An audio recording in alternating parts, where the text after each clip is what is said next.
of this brother, and he's still blazing a trail even to death. So he has an eternal flame. His flame don't burn out. Some of y'all flames burn out. His flame is still strong. Let us all get on our feet, please, and let's give a warm round of applause to a great hero all the way from Guinea, all the way from the mother country, our brother, our friend, Brother Kwame Ture. Brother Kwame Ture.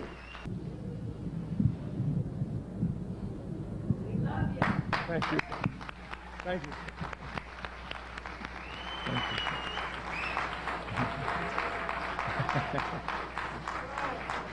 Thank you. We want to thank you for your warm welcome.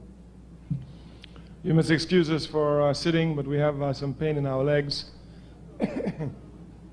And we're trying as much as possible to stay off of it while we're doing some tests with the doctors.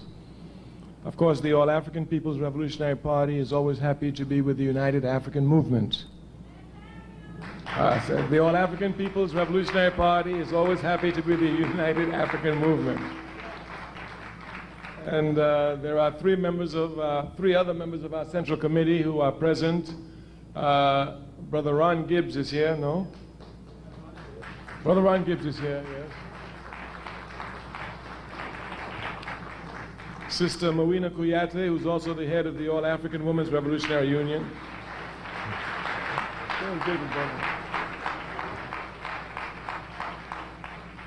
And of course, we're always proud of our living history.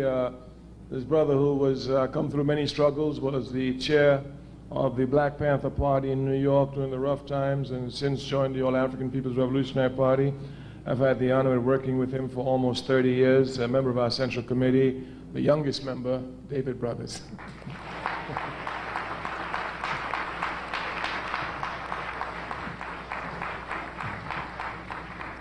Thank you. Of course, we are always honored to be with United African Movement because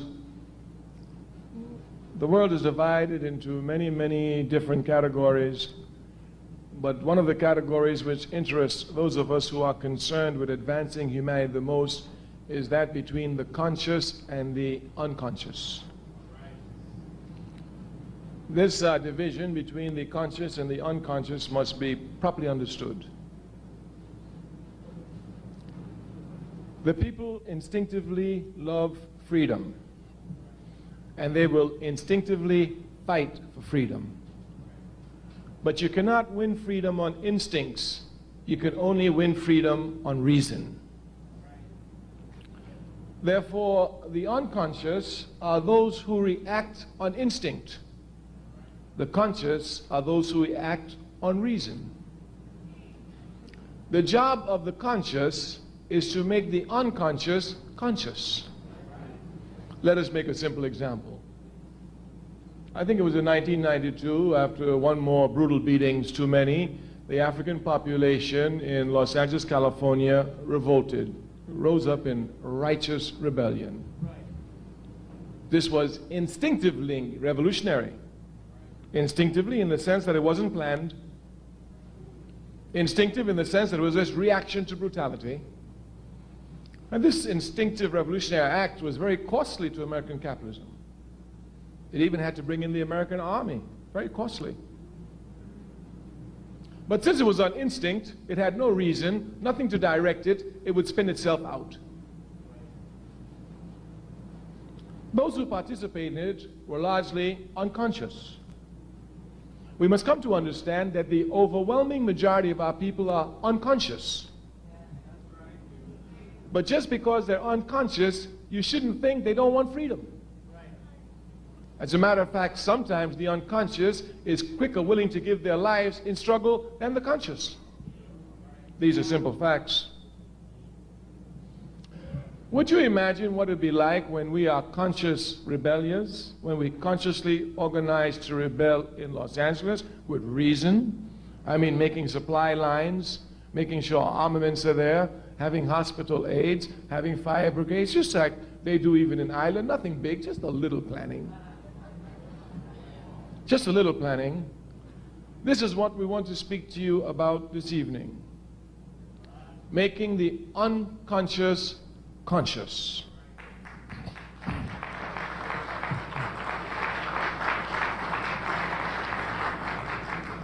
Now, we must say from the very beginning, underline the word only, the only route to consciousness is through struggle. Now, for example, we've shown you the unconscious struggle. Those who rose up in righteous rebellion against the state police in Los Angeles, they were consciously involved in struggle.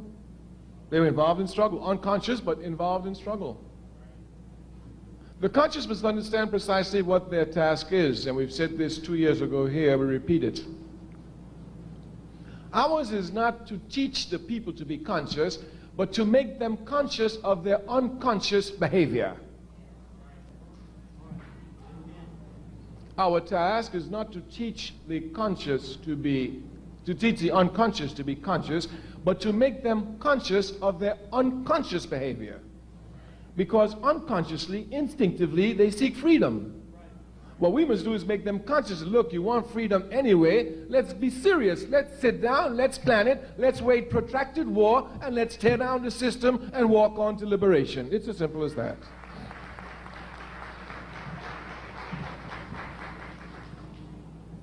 This aspect of the unconscious becoming conscious is linked to mobilization and organization, something we mentioned last year. We must make clear distinctions between mobilizers and organizers. To be an organizer, you must be a mobilizer. But being a mobilizer doesn't make you an organizer. Much confusion is to be found here. Malcolm X was a great mobilizer. He was a great organizer. Martin Luther King was a great mobilizer. He was not a great organizer. These facts can be easily seen from King and Malcolm. When Malcolm went to a place, he left a mosque. When King went to demonstrations, he broke down desegregation and he moved on. As a matter of fact, King was not concerned with organization to the point that even though he was the most popular Baptist preacher in America, without the shadow of a doubt, and probably, beyond the shadow of a doubt, the most loved, he could not become president of the National Baptist Convention. Yeah, so many of them. The National Baptist Convention. As a matter of fact, if my memory serves me correctly now, and I remember it was Muhammad Speaks that carried the article on the front page in 1964, when King tried to become president of the National Baptist Convention. There was so much confusion there that a minister was actually pushed off the stage and died in the struggle. Yeah. And of course, King lost. The man who won was a reactionary man by the name of Jackson. He never did nothing for the people, never cared about the people, just was a pork chop minister who used their money to put gas in his big Cadillac. But he was organized. We say that we must come to know the difference between mobilization and organization because the enemy will use mobilization to demobilize us. Mobilization is very easy, very, very easy. Because since we're people who are instinctively ready to respond against acts of injustice, anytime there's one little act of injustice, we can blow it up and we'll find people who come and make some mass demonstration around it. Miss Sally lost her job. Let's rally. She will get her job back. People will come and rally. So-and-so got kicked out of school because the teacher's unjust. The people will come and rally. They will come to rally at issues. And this is what mobilization does. It mobilizes people around issues. Those of us who are revolutionary are not concerned with issues. We're concerned with the system. The difference must be properly understood. The difference must be properly understood. Mobilization usually leads for reform action, not to revolutionary action. If we would look scientifically at the October 16 million and more march, we would see clearly that this was a mobilized event, not an organized event. We must know clearly the difference between mobilization and organization. One of the characteristics of mobilization is that it is temporary. Organization is permanent and eternal. Clear differences must be made because the unconscious can usually be captured easily around one-issue items, around mobilization items, but it's hard to catch them around organization. But these unconscious must be brought to organization. We must transform mobilization to organization. We say the enemy will come and use mobilization to demobilize us. Many brothers and sisters who've been to the Million and More March will say to you, I was there. Well, what are you doing today, my sister? I was there.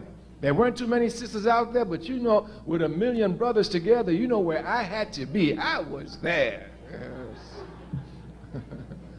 And then, of course, you find brothers, yeah, I was there. I helped you. What are you doing today, brother?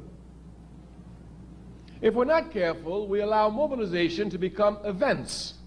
The struggle is never an event. It's a process, a continual, eternal process.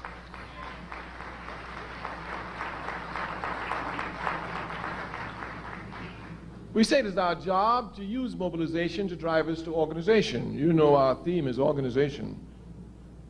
We want power. We don't want money. We don't want fame. We don't want fortune. We don't want popularity. We want power. Power. And power comes only from the organized masses. Power comes only from the organized masses. Therefore, since this is what we're concerned with, power, and we as a Pan-Africanist, we have every right to be concerned with it. Africa, after all, is the richest continent on the face of the earth. Properly organized, should be the most powerful continent on the face of the earth. Therefore, our drive towards power is clear. We want power, and we can only have power through the organized masses. Of course, capitalism, a system which in deforming our thinking always seeks to make it appear as if the organized masses is some unattainable goal. Even the other day, when speaking to a sister who's been involved in activities over a period of years, she said, Kwame Ture, so when you say a mass party, what do you mean? I said, I mean a mass party. She said, but the APRP goes everywhere in England, they go in the Caribbean, in the United States, in Africa, and they're always saying about a mass party. What do you mean? I said, every African in the world inside our party. She said, are you going to get that? I said, that's what I'm working for. And if I don't get it, my granddaughter going to get it. But I'm working for it. Her disbelief comes from the fact that capitalism tells us that, well, you can be scientific about everything except human nature. That people are so different, they have such different tastes, such different tra-la-la-la, that you can't bring them together under the same roof. This is a lie. We will never tire of saying it. Capitalism does not lie some of the time. It lies all of the time. When it tells the truth, it's a result of a double lie. It's a logical fact. It's a logical fact. So capitalism has this belief that you can't organize all the people around the same thing. That's not true. You can organize all the people around one thing, truth.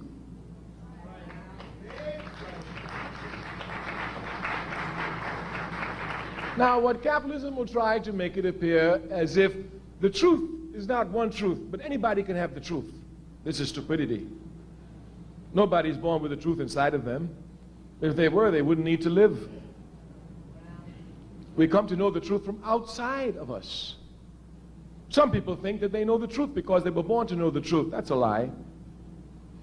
You know the truth from constant struggle against lies. That's how you know the truth. Constant struggle against lies. For example, they try to make it appear as if we Africans will not arrive at uniting ourselves even the question around our identity. Well, you may call some of them Africans, but some call themselves black, some still call themselves colored, that's fact, they do that. But this is because they've been miseducated by a system which seeks to keep us divided, and this is the truth. This is the truth.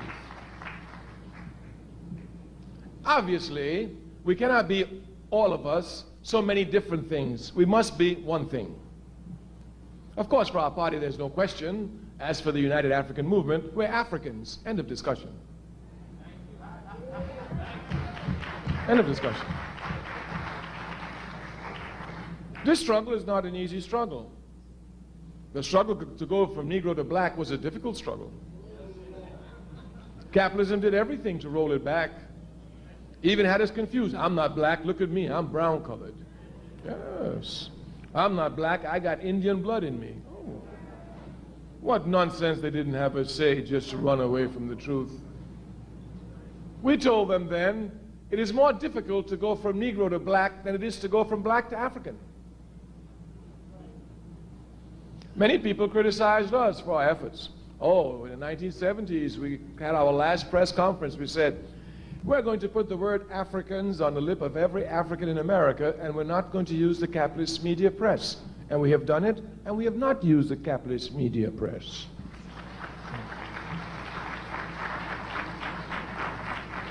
As a matter of fact, the capitalist media press, in trying to stop us from going to Africans in America, tried to throw out African Americans. They did it.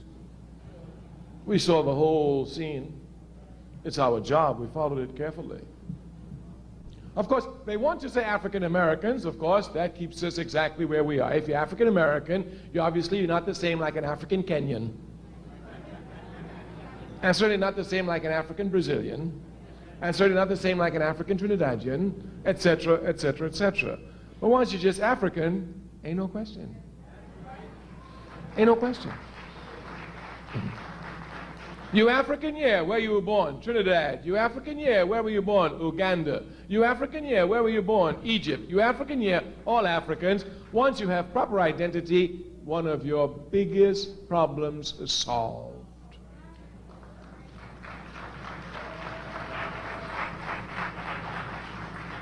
Because a people must know their national interest. A people must have a clear understanding of their national interest. The job of American imperialism is to let us think that our national interest is within the confines of American imperialism. That's why Black American, African American, anything but make sure they hold on to America. When the conscious comes to understand that they're Africans born in America, Africans living in America, their whole outlook changes completely. America no longer becomes their world. Of course, this is a difficult task because America convinced everyone that she is the world. I'm sometimes amazed when I come in this country and hear them say world news. Here they come. World news. Today, President Clinton said, world news. Today, Newt Gingrich said, world news. Dole, who's running for president, it's like, you know, it's like their World Football Association. No, nobody played but them. Yeah. So the first conscious act in organizing our people is to let them know who they are. If you think you're an American, you will fight to protect the interests of capitalist America.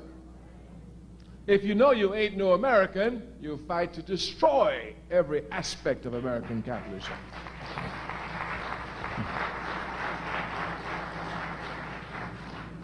Our people have been unconsciously moving towards Africa. You know, I am very fortunate. I spend a lot of time with our people, and I always stay with the poor. I stay with the poor because the poor, they are pure. I mean, the poor will fight and give their lives for positions which they're incapable of occupying. They shock me sometimes with their naivety and their honesty. No wonder they can so easily be exploited.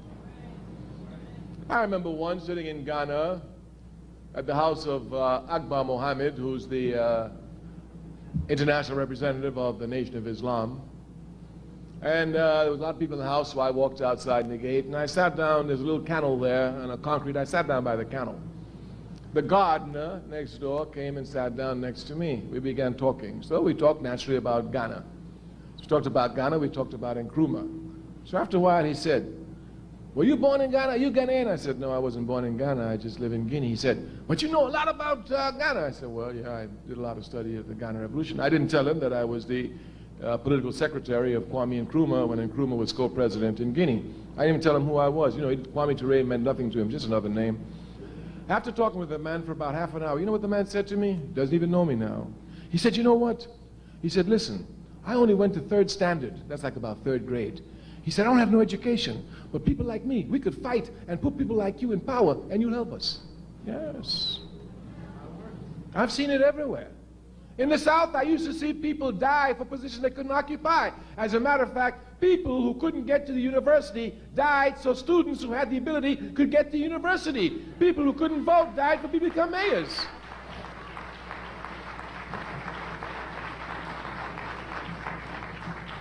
It is these pure poor that we must be concerned with. These are the ones we must organize. These are the real makers of history. Forget the ones who are always talking and doing nothing. Get the poor, the pure. Watch their movements. The instincts are always correct. Our people have been unconsciously moving more and more towards Africa. Of that there isn't the slightest question. I saw it years ago. In the mid-1970s, I was going through Mississippi. I'd spent the 60s there and visited a sister whom I know was very active in the movement. She'd now been married and had a child. So the husband and her were very excited. They wanted to show me the child, as any parents would be. And of course, me too, I was excited because I knew it was a little girl. I wanted to see my granddaughter, if you will. So when she came, I held the door. I said, what's the name? She said, Adjola. I said, Adjola? She said, yes. I said, what does it mean? She said, I don't know, I just made it up. Does it sound African? This was in the mid-1970s in Mississippi. I remember in the 1970s, late 1970s, I saw a young man. He was wearing a red, black, and green jacket. I stopped the man, a young boy. I said, young blood, what's this red, black, and green? He said, those are our colors. I said, what you mean, our colors? He said, man, these are our colors. You don't know our colors? I said, no, what you mean, our colors? He said, man, red for blood, green for the lamb, black for us. You don't know this? I said, no, I don't know this. He said, man, where you coming from? He started to walk away. I said, brother, have you ever heard of a man called Marcus Garvey? He said, Marcus Garvey, who is he? I said, he the one who gave you the colors.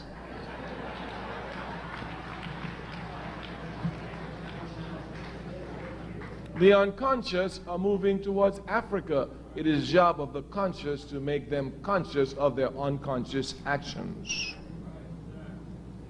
Since our people are moving towards Africa, it behooves us clearly to come seriously and to organize properly this movement and putting Africa as its primary. This is the job of the conscious.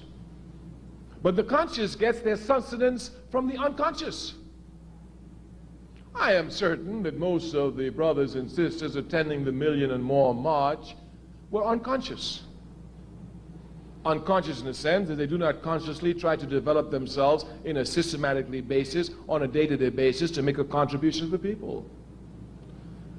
But the milieu which that unconscious mass created now makes it possible for the conscious mass to make this unconscious mass quickly conscious.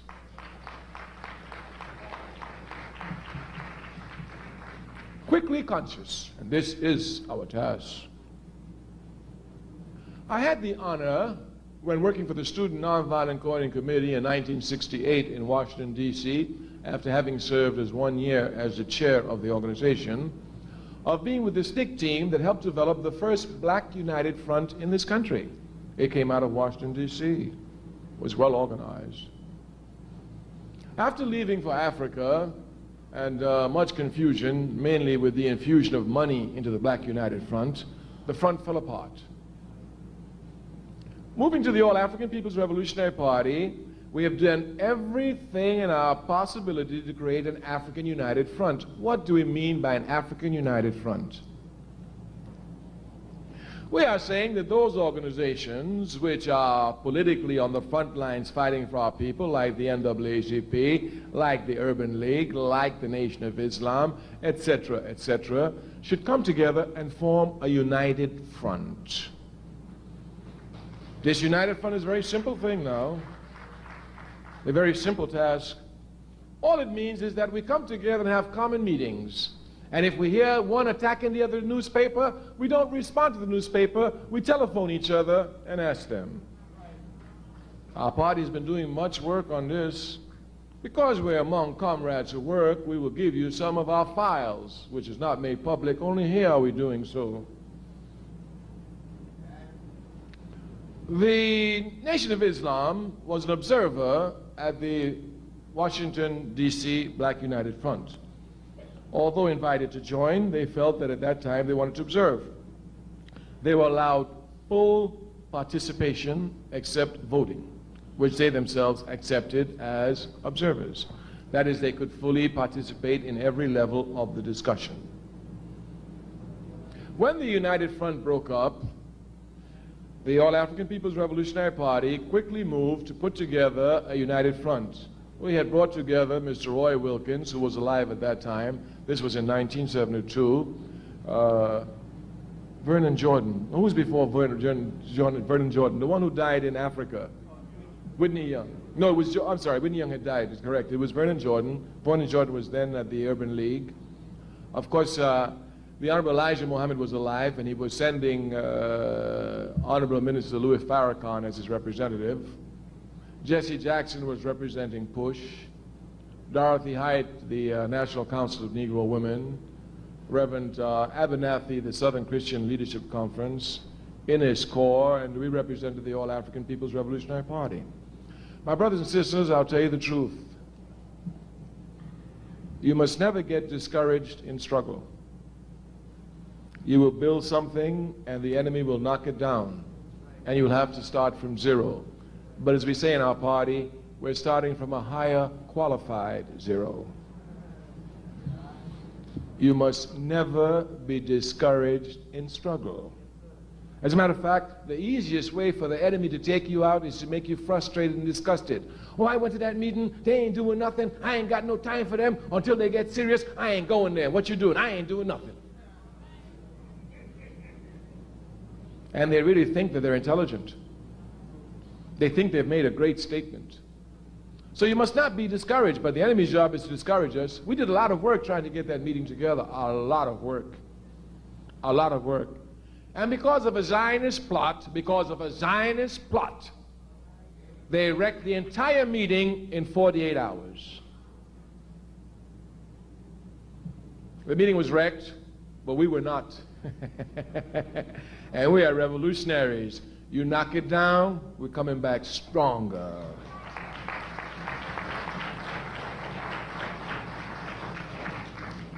We accepted defeat, we licked our wounds, we pursued our battle. We continued with this aspect of it. During that time, the Honorable Elijah Muhammad passed. Before his death, you know, death has robbed me of so many things in life. It really has, really has. The most recent one was I have a brother who's in jail in Florida for killing a white policeman. This brother has been isolated in jail. Nobody writes him, so he has a lot of problems. And his father and I knew each other from struggling days back in the 60s in Dayton. Asked me to write him. I wrote him. So you know when brothers are in jail, they ain't got nothing to do. So he writes me a letter every day. And I respond to all his letters because he's in jail, you know. And last year, when speaking on the telephone, I told him I think I have everything careful. I'm going to speak to Bill Kunstler, and I'm sure Bill Kunstler will look at the case. In March of last year, I had lunch with Bill Kunstler and, in New York here, and Bill Kunstler agreed to take the case. And he said, but you know, I'm just a little bit busy now. Give me about 2 or 3 months, and then send me a letter, and I'll pick up the case. So I waited 2 or 3 months, and when I wrote the letter, before the letter arrived, Kunstler was dead. So death has robbed me of many political victories in life and created more work for me, but I'm a revolutionary. I accept it because I know my death is going to create a lot of work for others.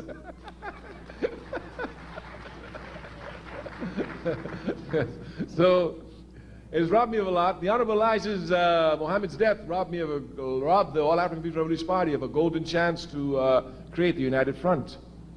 Of course, you know, when the Nation of Islam came up, there was first Wallace Dean Muhammad, the son of the Honorable Elijah Muhammad, and then, you know, there was a little discussion, and finally Minister Louis Farrakhan decided to return with the original theories and actions of the Honorable Elijah Muhammad. But Mr. Louis Farrakhan first came out, of course. Now let's let you know, I've known Minister Louis Farrakhan for over 30 years and worked with him for over 30 years. Of course, we're not in the press all the time, but we're in contact all the time. And Minister Louis Farrakhan and I discussed much, step by step. Of course, the only thing I had in my mind was the African United Front. That's all I want. And Minister Farrakhan said, okay, he sees it, he understands it, but he needs to get a little bit stronger. Fine. In 1982, our party made an assessment, and we said, okay, the Nation of Islam is strong enough now to do the work for the African United Front. We cannot do it the All-African People's Revolutionary Party because from the time they see us, we tell them we're revolutionary, we're socialists, we ain't bending, we're anti-Zionists, you can do what you want, that's your problem. You understand? So we don't bend, but the Honorable Minister Louis Farrakhan, he's charming and, you know, he's sentimental. Minister can quote Bibles, so he can sit down with preachers and all these others, etc. So after observing his movements, the All-African People's Revolutionary Party mandated me to go and visit Minister Louis Farrakhan and to give him the files of the African United Front and tell him that it was his responsibility to call the front. Of course, it was a task that I enjoyed undertaking. I hadn't seen him in some time, and I had a beautiful day. We spent the entire day at his house there in Chicago. You know, he just separated from Dean Wallace Muhammad, and his force had been coming back. And I took for him some old copies of Muhammad Speaks. Now, if you look at the old copies of Muhammad Speaks, every middle page that you open had two black hands reaching across the oceans calling for a united front. Every issue of Muhammad Speaks. We must know our history, and we will never be ungrateful to those who taught us. The Honorable Elijah Muhammad has taught me an awful lot, and I know he's taught our people an awful lot, and for that alone, I'll be forever grateful to him.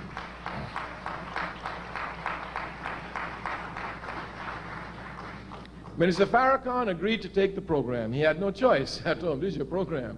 This is what your leader says you're supposed to do. He ain't my leader, he's your leader. And you say you're following his footsteps, you know, and he was getting ready to do it. He didn't do it. Here's your chance. You're supposed to do what he didn't do, you know.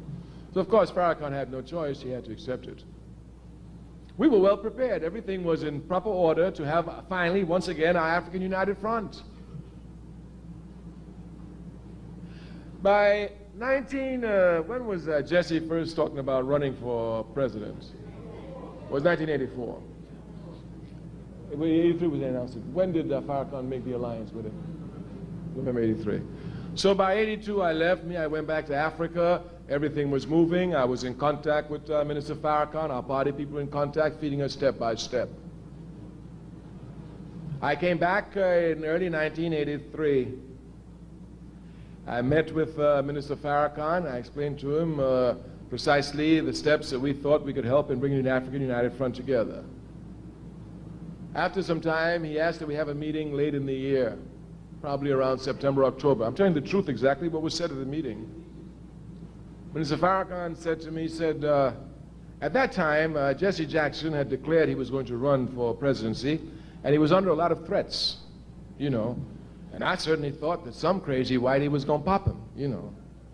But I have no problem with it. My life is on the line all the time. I put my life on the line for one thing. You put your life on the line for another thing. I ain't got no problem with it. You know, so Minister Louis Farrakhan came to see me. He said, you know, and he's very clever, Minister Farrakhan. He's very clever. When he wants to soften up, he comes, he always plays that violin for you. Oh, Brother Kwame, you're my younger brother. But you know, you are so profound in political analysis. You surpass us all, that even though I am your older brother, I must come and seek advice from you. He's rough, you know, he's rough on that violin. He sings some sweet songs on that violin. So, of course, after seeking my advice, he came to seek my advice. He said, I want to make a decision. I said, what's that decision? He said, I want to put the FOI at the disposition of Jesse Jackson to protect him. I said, well, if you want to do that, that's your decision. He said, well, you don't seem enthusiastic about it. I said, well, I'm not. He said, well, Jesse Jackson might get killed. I said, he probably will get killed. He said, don't you think we need to protect him? I said, that's your decision. It's your FOI. You know, he said, So now he saw that it was getting serious. He said, you know, he's clever, he's clever. Because he'll switch on you fast. You know, if you don't switch with him, you'll be in back gear while he's in front gear. You're already saying yes when you thought you were saying no. Yeah, he's rough. He said, well, I bet if you were being hounded and attacked by people, you'd want the FOI to protect you.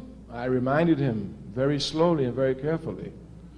Minister Farrakhan, when I was elected chair of the Student Nonviolent Coordinating Committee, the first public meeting I had as chair was a meeting with the Honorable Elijah Muhammad in his house in Chicago, where I spent 15 hours. It's a fact. It was here that I met Muhammad Ali for the first time. This is way back. This is before, well, you old people, so I would say before you were born. We were talking about 1966 here, easily. 30 years ago, yeah. At the end of the meeting, of course, you know I'm a young man. I'm 26 years old at this time, you know, 26. I've heard the Honorable Elijah Muhammad all my life. What am I going to say to this man? This man used to raise me up, you understand? This man taught me things, gave me courage. I said, he's saying that on the radio? Is he crazy? Yeah, he's a white devil. That's what I said. They ain't nothing but white devils. That's what they, yeah. Yes. He'd tell the truth right out there. He wouldn't bite his tongue for nothing. You know, and I reminded Honorable Elijah, the Minister Farrakhan, I said, at the end of the day, the Honorable Elijah Muhammad looked at me. I was sitting directly across from his table. He said, son, he said, the devil wants you. I said, yes, sir. He said, son, the devil is out to get you. I said, yes, sir. He said, son, you must be careful. I said, yes, sir, I'll be very careful all my life. I've been working in a mine pit among the enemy, and I'm older now, I have more experience. So he said, they're mean, you know. I said, yes, sir, I know they're mean. He said, they're going to get you. I said, yes, sir. He said, so, son, I'm going to put the FBI at your the FOI at your disposition. Everywhere you go, I'm going to send out an order that the FOI must protect you. Now, you know, this was really too much for me, you know. So I said, well, sir, thank you, you know, but you know, the FOI is so busy. I'm so busy. I'm running here and there. This will be such a task for them. Really, I thank you, sir. I really appreciate it, sir. And you know, I go through all this humble pie about thank you, but I don't need it. You know what he said? He said, son, I wasn't asking you. That's just what he told me. And if you go and look at pictures in the past, you'll see everywhere I go, the FOI was there protecting me from the 60s. You will look and you will see that. So I reminded this to Minister Louis Farrakhan. I reminded him of it. And I said, Minister Farrakhan, the FOI will protect me, but I promise you they will never protect me because I want to be President of the United States of America. They might protect me because I want to rip up America, but never because I want to be President of America.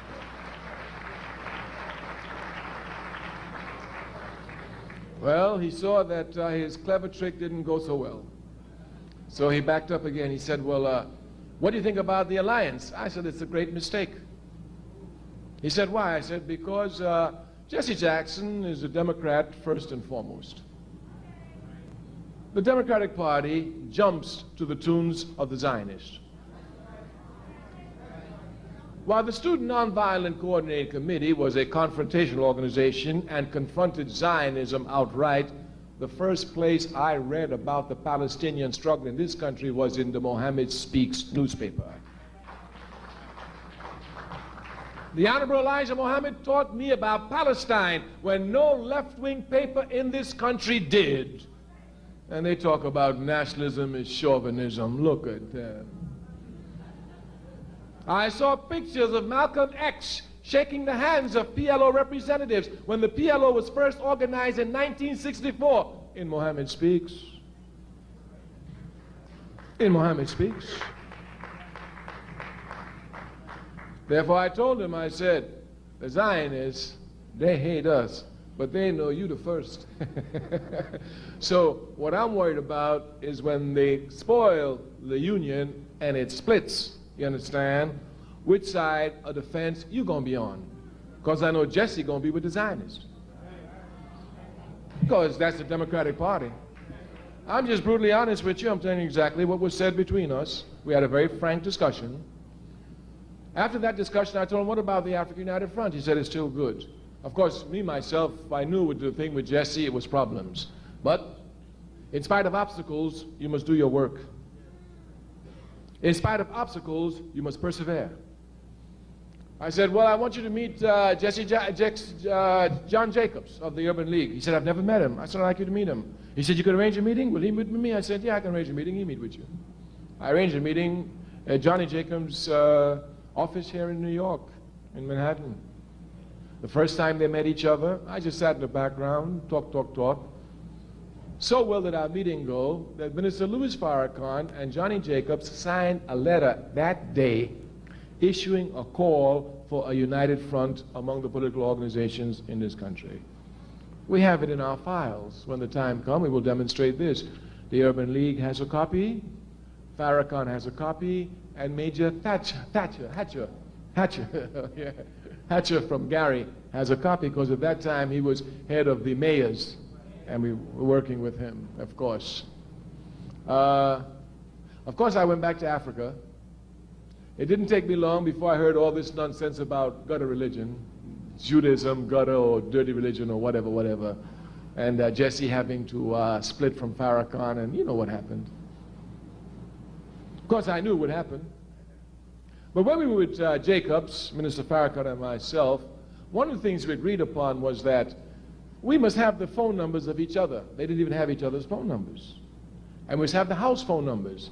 So that when we hear something on the radio that Farrakhan said this about Jacobs, before Jacobs attacks Farrakhan, Jacob will call Farrakhan and see if what the paper says is true.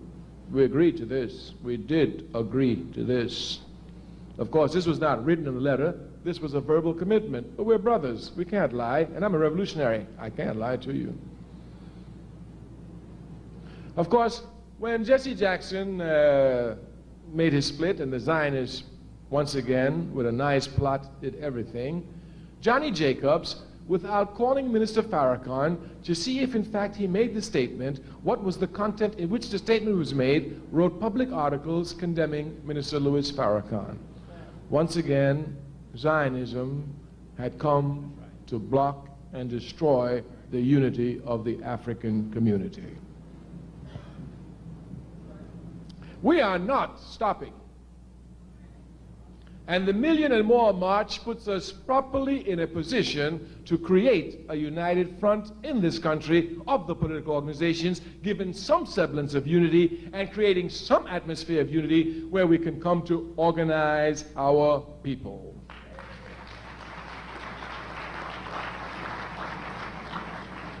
I must tell you, the major enemy to our unity is Zionism.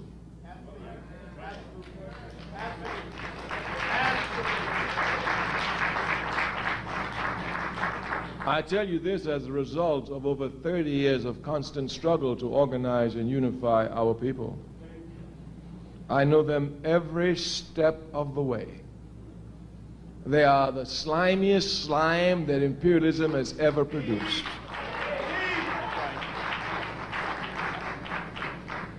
They will do everything to keep us divided, want to run our own concepts for us, teach us. They fight to teach our children. Isn't that nice of them? Quite liberal. Quite liberal. Their job is to keep us enslaved. Their job is to control us, so that while controlling us, American imperialism and the right wing and the racist wing will be venting all their rage on us and on nobody else. But we who are determined see victory even in death.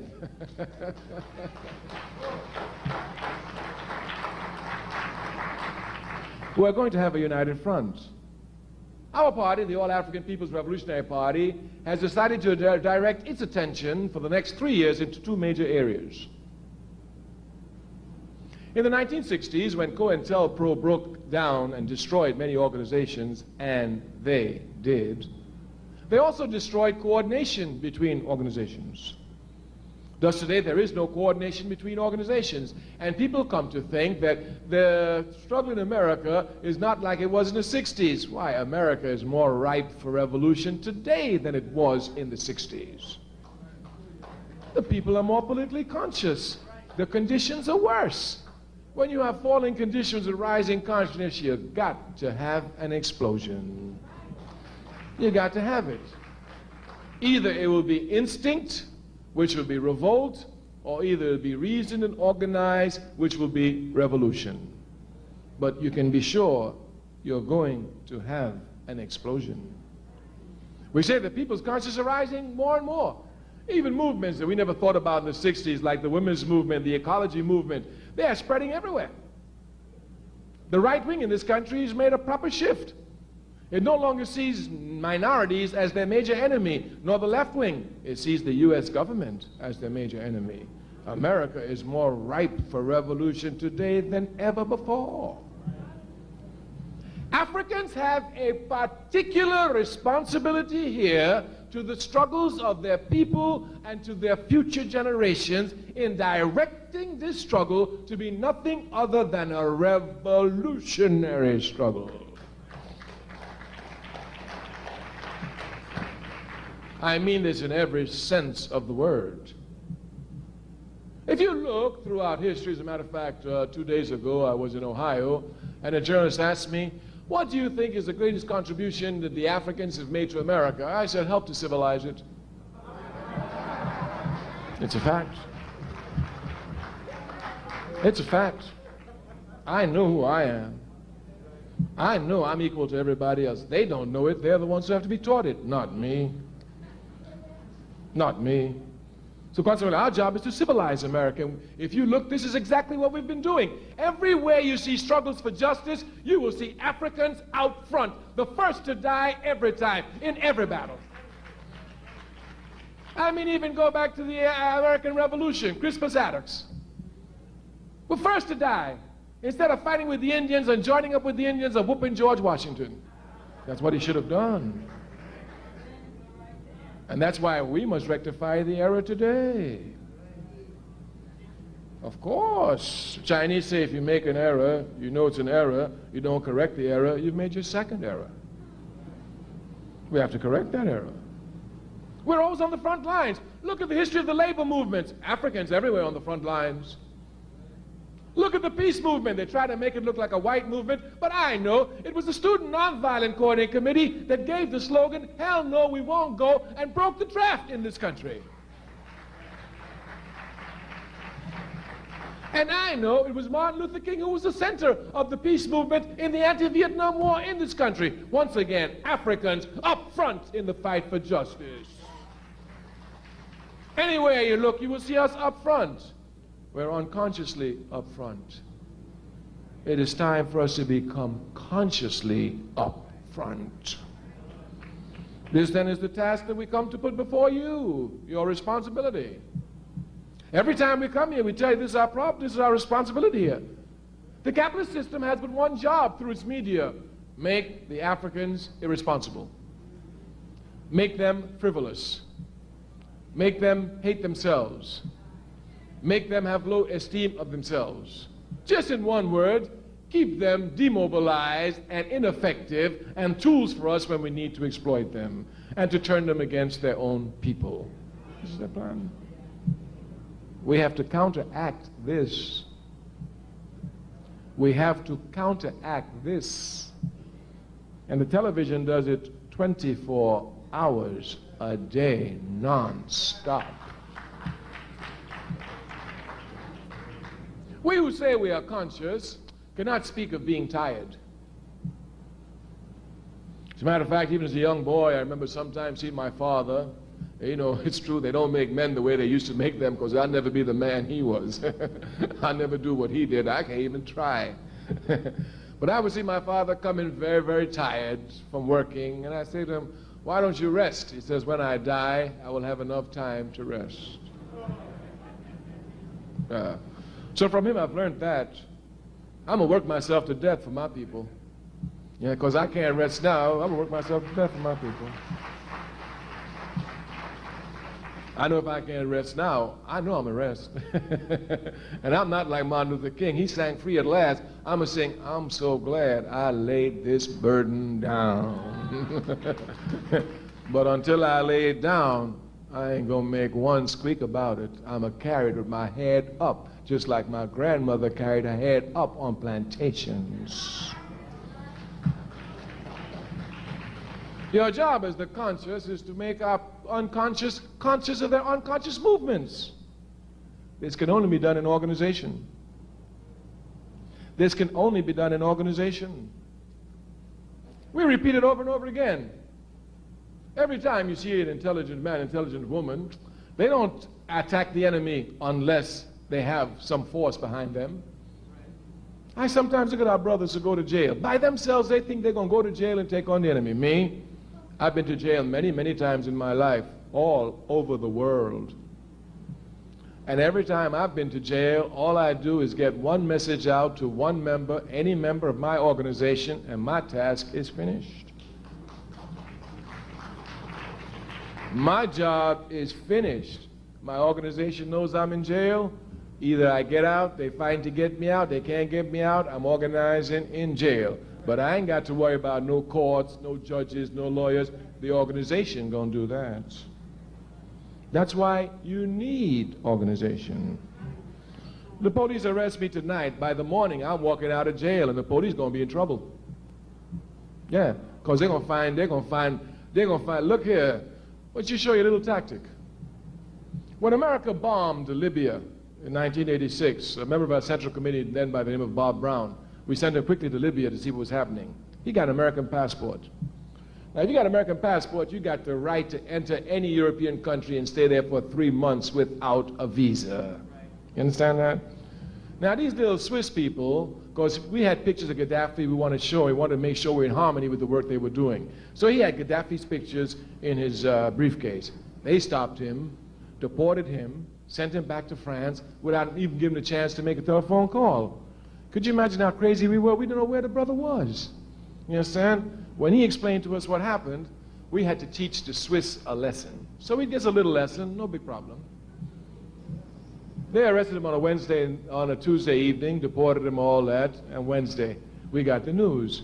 Wednesday evening we made a plan. On Thursday morning we want everyone in the party to call comrades and allies and every friend they know and have them call the Swiss embassy non-stop. Ask them one question: why did you arrest Bob Brown? That's all. The Swiss embassy did no work that Thursday. None whatsoever at all. And the act is a legal act. Quite legal. We did it Thursday and Friday. And then on Saturday we sent them a telegram. Anytime you see an African anywhere in the world coming to Switzerland and he has legal papers, don't mess with him. He might be Bob Brown, who represents Africans who've had clashes with American capitalism in over 267 cities. We're sure the Swiss don't want any of this action. Very simple. But he's got an organization. He didn't have to make one phone call. And when anybody else goes through Switzerland, they don't mess with us at all. And we told him, this is just the first level. You mess with us again, we take it to a higher level. And you mess with us again, we take it to a higher level. And we can do it because we got organization. The conscious no organization. Malcolm X was a conscious brother. Before, when he was an unconscious brother, he wasn't a member of any organization. He didn't care about no organization. But Malcolm X was ready to throw a brick against the police, just like any conscious brother. He was unconscious. When Malcolm became conscious, he became a member of the Nation of Islam. And when Malcolm left the Nation of Islam, Malcolm, knowing the necessity of organizations, created two organizations: the Muslim Mosque Incorporated and the Organization of African American Unity. Malcolm X knew the necessity of organization. Our people have only one stage left in their struggle, and that is mass organization. It's the only stage left. We, of course, you know, you learn in many, many different ways. And one of the slowest ways of learning is one known as method of elimination. Method of elimination means you try that, it didn't work. You try that, it didn't work. You try that, it didn't work. While it's the slowest way of learning, it's the surest. And we have tried everything except mass organization. The Fifth Pan-African Congress, held in 1945, called on Africans all over the world to have mass movements. You know, Africa, as she's held in racism today all over the world, even Africans do not know the contributions which Africa has made to world civilization in the past, or which she continues to make in the present.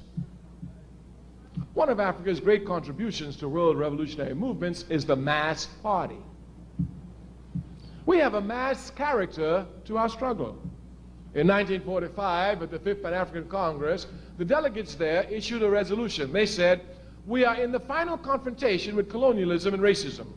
We call for mass parties to be set up in Africa, throughout the Caribbean, and mass movement in England and in the United States. Do you know that now this meeting was held in 1945. By 1952, Supreme Court decision was ready, and by 1956, Martin Luther King had hit Montgomery with a mass movement. If you look throughout Africa, the length and breadth of Africa, the independence struggle was nothing less than a mass struggle. In the Caribbean, mass struggle. In Britain, when we rise up there, mass struggle. And in America, unconscious as we are, at least we know we only rise up when the masses are instinctively ready. Mass struggle everywhere. Therefore, we already have the character of mass struggle. Our task is to take this character and make it permanent into mass organization. We are going to organize the masses of our people. I want you to know that. I want you to know that in spite of yourself, you're going to organize the masses of your people. Because your culture is so strong that in spite of you, it will defeat American imperialist culture. I'll give you one simple example. Imperialism, seeing this mass character of the African movement in the 1960s, had to do everything possible in the 1970s to go quickly to an individualism. Me thing, my thing, I, me, my, individual. They made a whole lot of propaganda about it. And of course, they had to have the art reflect this. Therefore, they were serious. They didn't play. They broke up the Beatles, they broke up the Supremes, they broke up the Jackson 5s, they broke up everybody. There could be 3 Jacksons, but there couldn't be 3 Jackson brothers. They had to be each of them their own superstar, individual by themselves. This was to reflect this individual culture so that it would see, oh yeah, everybody's superstar, so this communal thing ain't going. I guess we all got to be superstars, and everybody trying to be a superstar. They don't play now. They don't play. But African culture, dig this. Has already broken down this individual garbage, even though the artists who were doing it were unconscious of it. Certainly, while rap has given us a lot of conscious artists, it has produced a lot of rubbish too. This is a fact. It's a fact. And even they who had this rubbish, while they were showing rubbish, they were showing communal activity. They were showing communal groups. It was no longer the one, and they were showing once again Africa, call and response. Call and response. That's which they tried to destroy in our culture. So there's victory for us now. I want you to know we're going to win in spite of ourselves.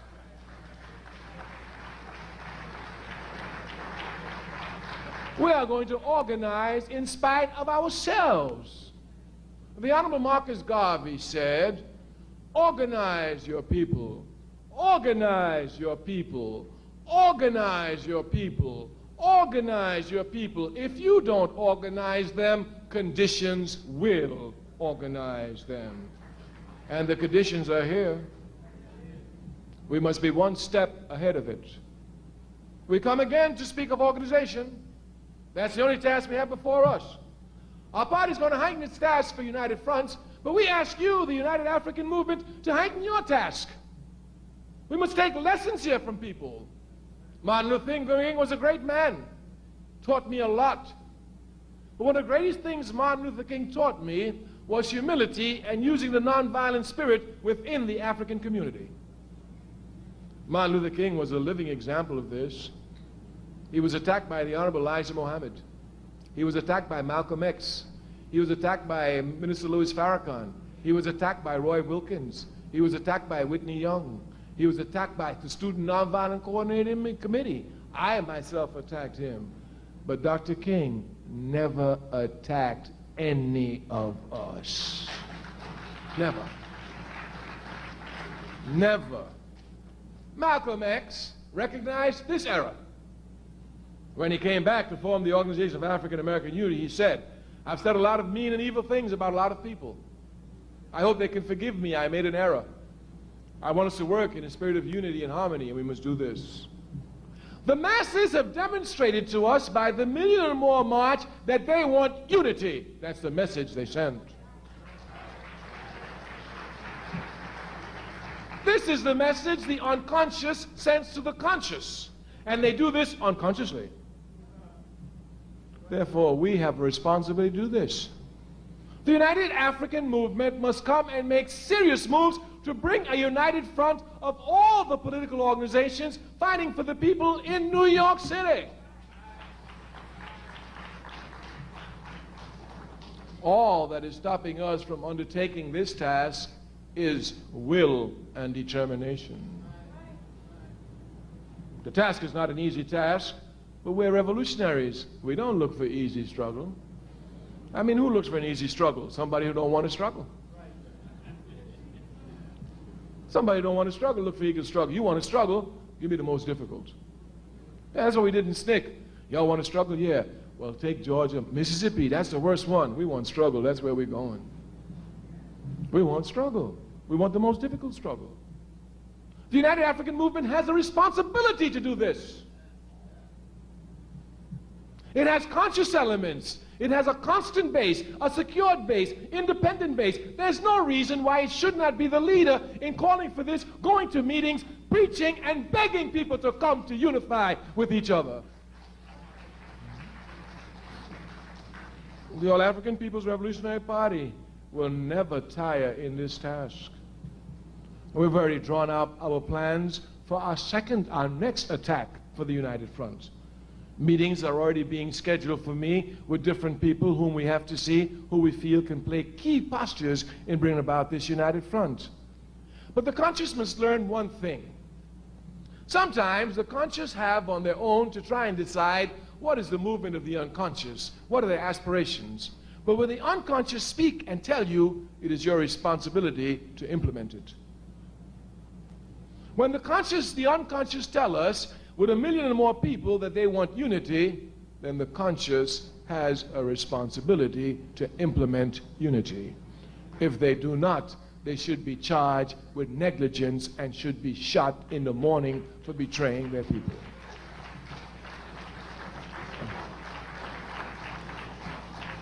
Some people think traitors are those who do something against the movement. You can betray the movement by not doing something for the movement.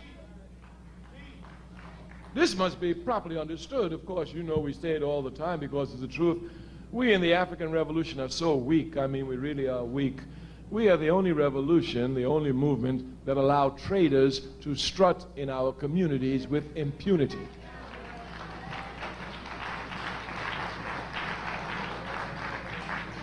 It is a level of weakness. The one that pains me the most, especially one who's always on the front lines, is that we have to leave our wounded on the battlefield to be picked by vultures. We have prisoners of wars in prisons in America all over, and we cannot even support their families, and they're in jail for us. These are facts. These are facts. If we care about building a movement, we come to address the movement seriously. Seriously. The other day I had to write Brother Sudiata Okoli a letter. I was ashamed. I was ashamed. We haven't even done anything for his family. Any liberation movement, you're a fighter, you get wounded, the first thing the liberation movement do is come to support the family. This is how weak we are, but we ain't gonna be weak always. And the faster we work to get strength, the quicker we will arrive at strength. I say sometimes we have to try and figure out what the unconscious wants, but once the unconscious tells you, then you have a responsibility to do it, and if you don't do it, you've betrayed the movement. All that the 1 million and more march has told me is that they want unity. Hitler said, tell the truth, tell a lie 1 million times, and the people will come to think it's the truth. Revolutionaries say, tell the truth a couple of times, you will smash 1 million lies. And that's exactly what the 1 million and more march did. That's exactly what it did. If you would look at the lies of the capitalist media, you would think all we're concerned about is drug addicts, shooting each other, crime, raping each other, ripping off each other, ain't concerned about each other, insecurity. October 16th, one day put all those lies in the garbage can forever. Do not think that capitalism takes defeat laying down. They're going to climb back out the garbage can. They're going to wash themselves off, give themselves another scent and odor, and infiltrate in another area of the movement. Do not think that capitalism, when they saw the Million and More March, just sat down like the rest of them and said, oh, it was a nice march. They said, this is serious out here. They said, we cannot play with this. That's precisely what they said. And on October 15th, they started heightening up their organization. What have we done? We must heighten our organizations. It is only in unity that we will defeat the enemy, and the enemy will be defeated, therefore we will be unified. Kwame and Nkrumah precisely said, unity presupposes organization. You know, many brothers and sisters think they're in unity with the people and they don't belong to no organization at all.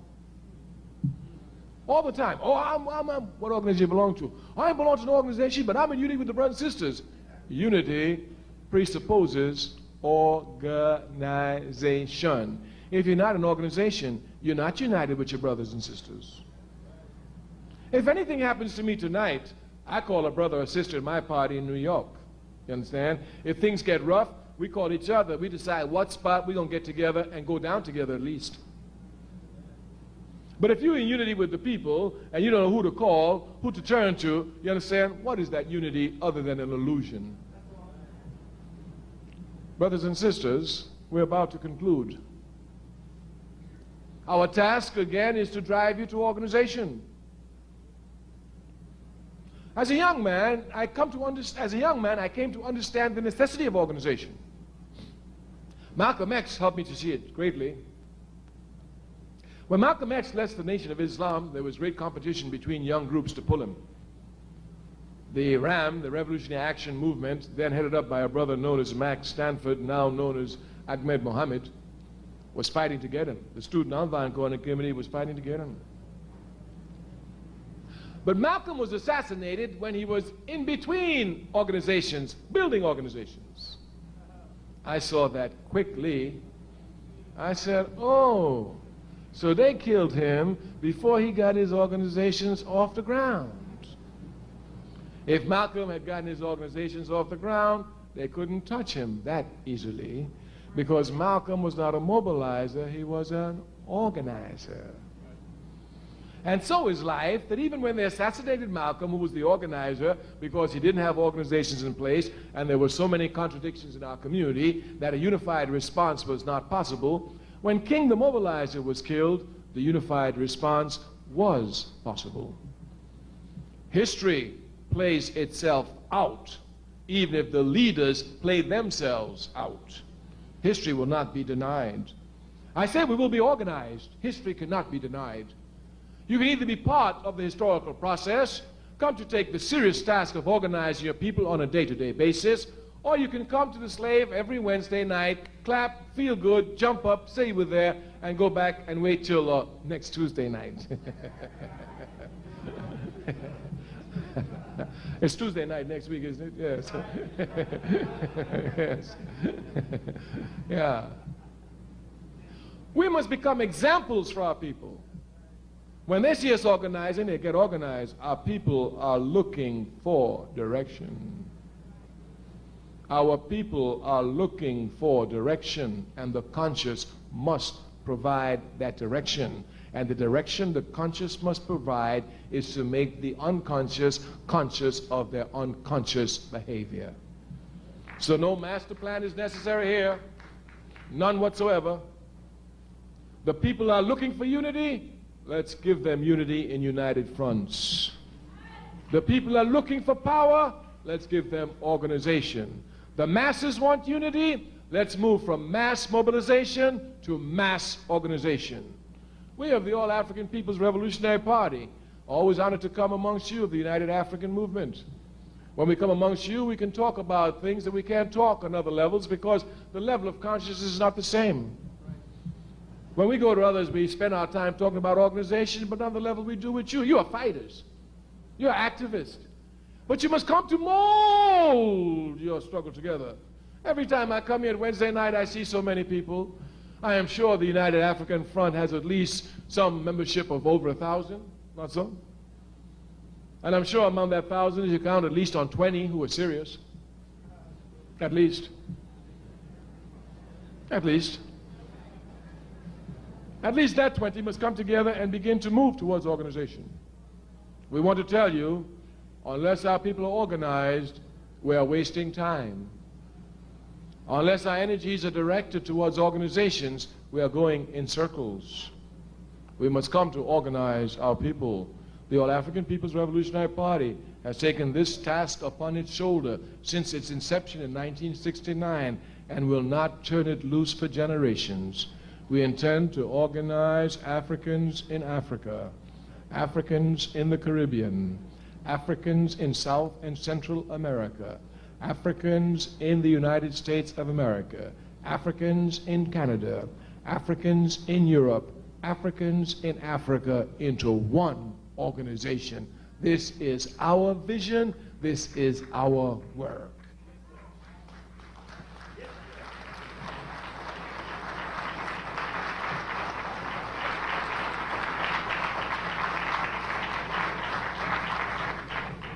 If you think we're crazy, just go for New York.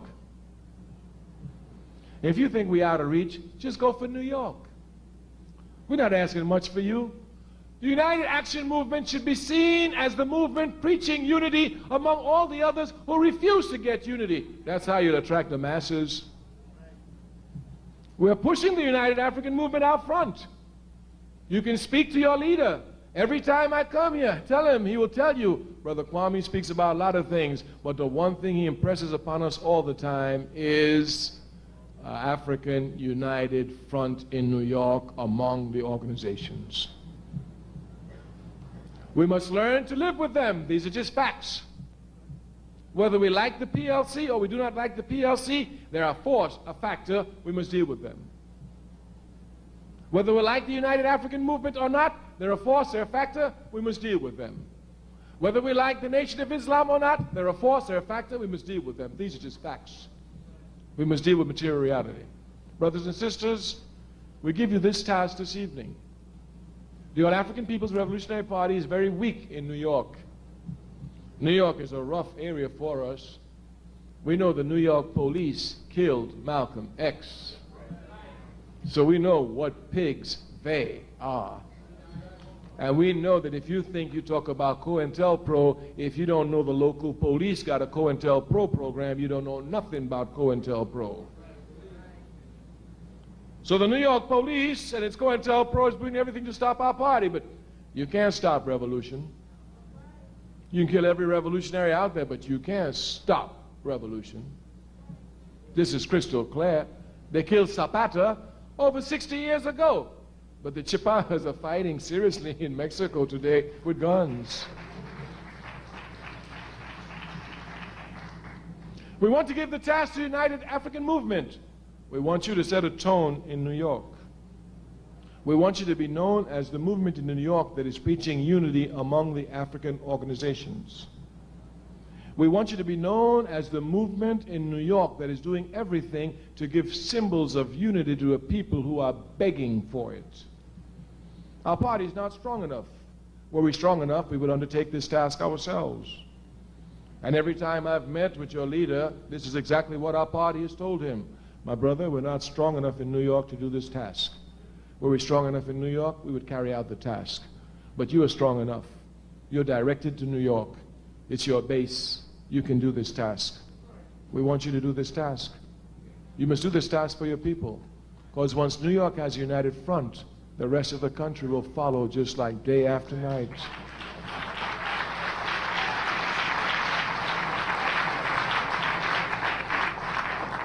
And once our people have a united front, Organizing the masses is a very simple task because all the organizations now have joint efforts in organizing the masses.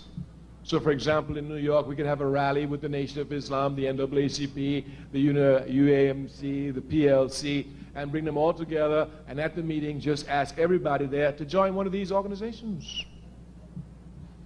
But we must have this united front. We promise you that we of the All-African People's Revolutionary Party will never tire. Zionism, we are going to take them on a slow march to protracted death, but they're not going to stop us from uniting our people. No force on earth can do that.